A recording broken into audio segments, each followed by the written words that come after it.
A funny thing happened on the way to space. Now I say space very loosely. Today, I'm going to show you what I think the space shuttle actually was. But before I do that, we've got to strip the space shuttle bare and expose it for all to see. And then it's going to make it easy and obvious even for space fans to see. I'm going to show you how silly the space shuttle program was. I'm going to use footage from the very first ever space shuttle mission, STS-1.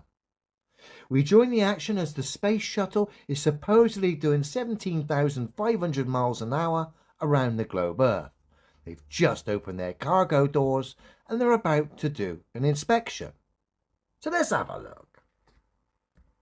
Okay, we want to show you our home pod here. We do have a few tiles missing off of both of them, off of the starboard pod, three tile and some smaller pieces, and off the port pod, looks like I see one full square and looks like a few little triangular shapes that are missing, and we're trying to put that on TV right now.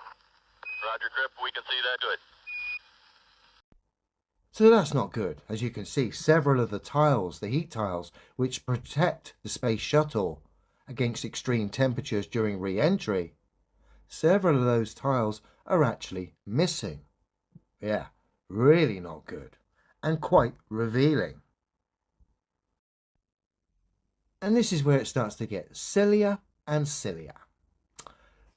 I'm over at Google. How are the space shuttle tiles attached? The tiles were not mechanically fastened to the vehicle, but glued.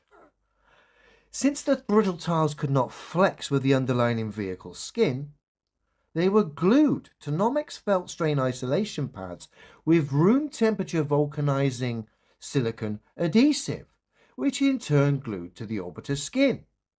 So essentially that's a lot of fancy names to describe essentially these tiles were glued to the orbiter. Oh dear.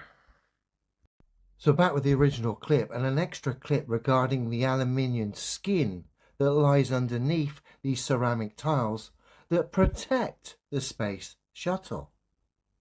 Okay, we want to show you our home pod here. We do have a few tiles missing off of both of them, off of the starboard pod, three tile and some smaller pieces, and off the port pod, looks like I see one full square and looks like a few little triangular shapes that are missing, and we're trying to put that on TV right now.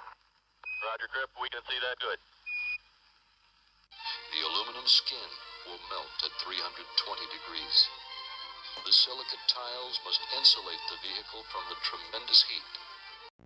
So the aluminium skin that's underneath these tiles will melt when it's exposed to temperatures greater than 320 degrees.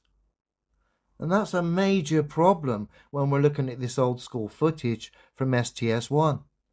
Because essentially, we've now got parts of the space shuttle that are exposed. They're weak links in the chain, if you like, where we've got the aluminium skin not protected by a heat tile. What makes it worse now, the temperatures during re-entry. NASA have told us it's around about 3,000 degrees, which would be terrible for this situation which we see on our screen right now. But they're ranging from anything from 3,000 degrees from NASA all the way up to 9,000 degrees from a NASA legend, a space shuttle legend, Gibson, who had this to say about temperatures regarding re-entry. Start hitting the Earth's atmosphere because you'll start to see a little bit of a glow outside your window.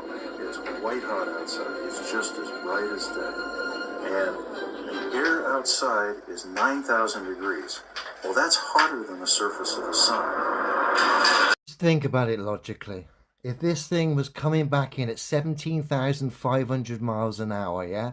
The moment it hit the Earth's atmosphere and started to feel resistance from the air, and of course friction, and of course high temperatures, The lack of aerodynamics here due to the missing tiles would cause serious problems. The glue would fail, the aluminium skin would melt underneath the tiles that are not even there. The hot air would get underneath these tiles here and rip them off, exposing more of the aluminium skin, and this aircraft would just disintegrate.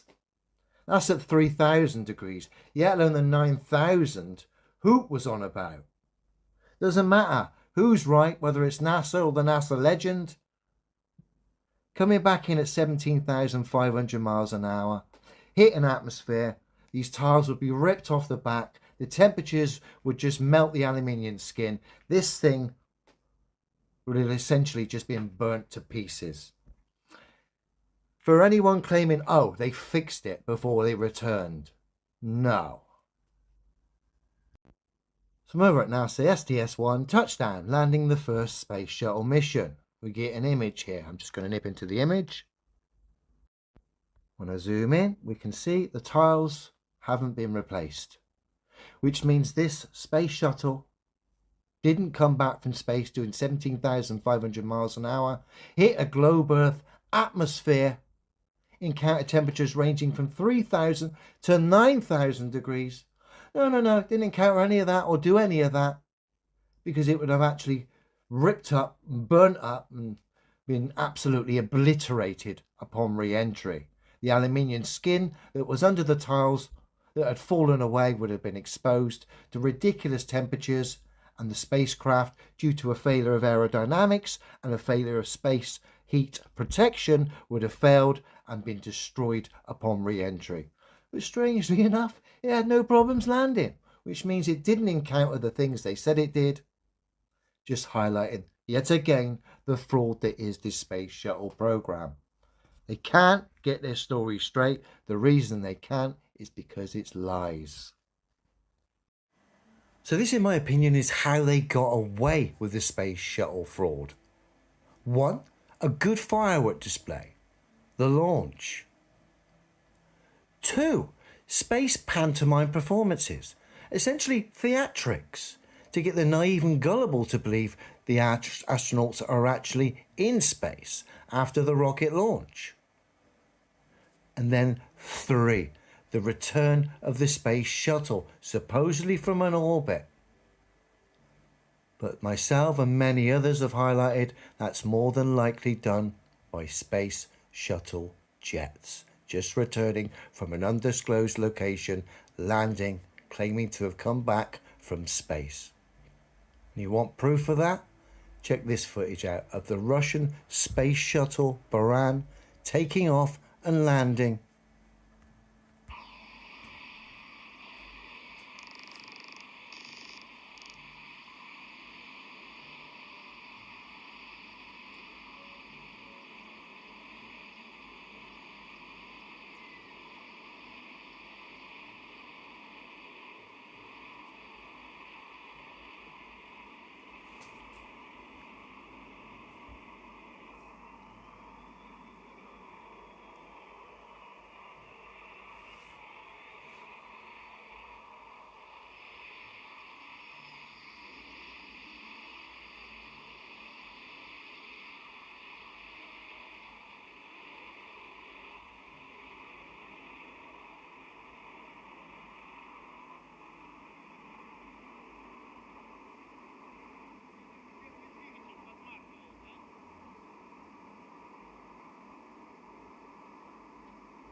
Like I say, that's how easy it would have been to fool the public. Provide a firework display, some theatrics, and then the jet plane lands claiming to have come back from space, and voila, you've got a space shuttle program. It's ridiculous.